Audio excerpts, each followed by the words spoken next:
Mister परदेसी technical info log में आपको खुशामदीद। तो जी हमारे पास आज यूनिट आया है। आप देख सकते हैं कंप्रेसर के ऊपर जो है आइस आई हुई है, सेक्शन लाइन पे भी फुल आई हुई है। ऐसा जब सिचुएशन हो जाती है तो उसमें ये होता है। तो स्टूडेंट आप मुझे बता सकते हैं कि कंडक्टर का इसमें क्या काम है। जैसा कि मैंने आपको मिस्टर परदेसी टेक्निकल क्लास जो है HVAC में बताया था कंडक्टर किस तरह काम करता है और उसका क्या क्या काम है और इसमें सेफ्टी किस चीज़ की होती है और ये कंप्रेसर को कैसे बचाता है। इसका ये वाला कंडक्टर जो है ये ख़राब हो जाता है, जिसकी वजह से ये डायरेक्ट चलता रहता है। नीचे से बंद करने के बावजूद डायरेक्ट चलता रहता है। तो इसको थोड़ी सी रिज़र्व लगाई, अभी मैंने चेक किया तो बंद हो गया। तो अभी इस कंडक्टर को अगर चेंज कर दे तो ये फॉल्ट जो है निकल जाता है। इसके अलावा देख सकते हैं कि आउटडोर के कंप्रेसर पे भी जो है आइस काफ़ी मिकदार में जमी हुई है, तो इसको भी रिमूव करना ज़रूरी है क्योंकि लो प्रेशर बताएगा। तो लो प्रेशर होने की सूरत में हो सकता है जो कंप्रेसर का लो प्रेशर स्विच है वो इसको स्टार्ट ना दे।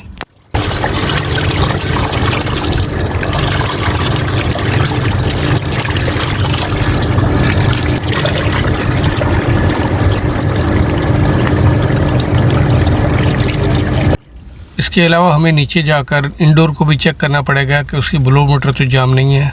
तो चलिए हम नीचे आ गए हैं, अभी देख रहे हैं, देख सकते हैं कि इसमें पानी जो है वो गिर रहा है, पानी ड्रॉप कर रहा है। तो इसका मकसद कि इसके अंदर भी काफ़ी मिकदार में आइस होगी, इसको भी रिमूव करना ज़रूरी है।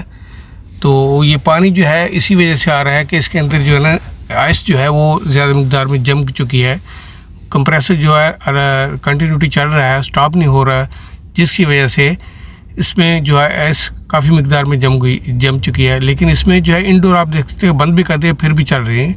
अभी आप देखेंगे, अभी मैंने ओपन किया है तो इसमें जो है आइस इतने ऐसे जमी हुई है जैसे पहाड़ों पे आइस जमी होती है, स्नोफॉल हुई होती है, तो बहुत ज़्यादा मिकदार में आइस इसकी जमी हुई है। तो इसका दूसरा रीज़न जो है वो आइस की वजह से, आइस आने की वजह से इसकी जो ब्लोअर फ़ैन है नीचे इंडोर के अंदर वो भी जैम हो चुकी है। तो इसको हम क्लीन करेंगे, इसकी सफाई वगैरह करेंगे, उसके बाद जो है इंशाल्लाह ये बिल्कुल सही तौर पे काम करना शुरू कर देगा।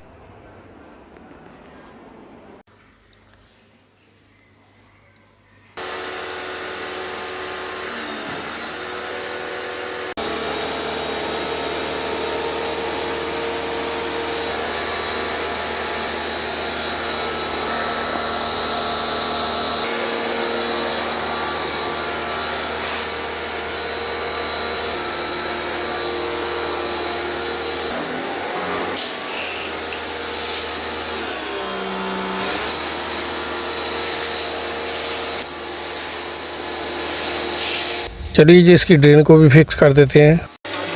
इसके साथ साथ मैं आपको बताता चलूँ कि इसी को साल में 2 बार ज़रूर सर्विस करना चाहिए। इससे इसकी कारकर्दगी में बहुत अच्छा फ़र्क पड़ता है। तो आप देख सकते हैं कि इसमें जो है कचरा बहुत ज़्यादा निकल रहा है, जिसकी वजह से ब्लोअर मोटर भी स्लो हो सकती है और ब्लो मोटर स्लो होने की वजह से उसमें आइस भी आ सकती है। लेकिन इसका फॉल्ट जो था वो कंडक्टर का था, जो हम लोगों ने उसको रिपेयर करके फिक्स कर दिया है। तो अगर आपको वीडियो हमारी पसंद आए तो उसको लाइक और सब्सक्राइब ज़रूर करें। इसके साथ ही मिस्टर परदेसी को इजाज़त दीजिए। अल्लाह हाफिज़।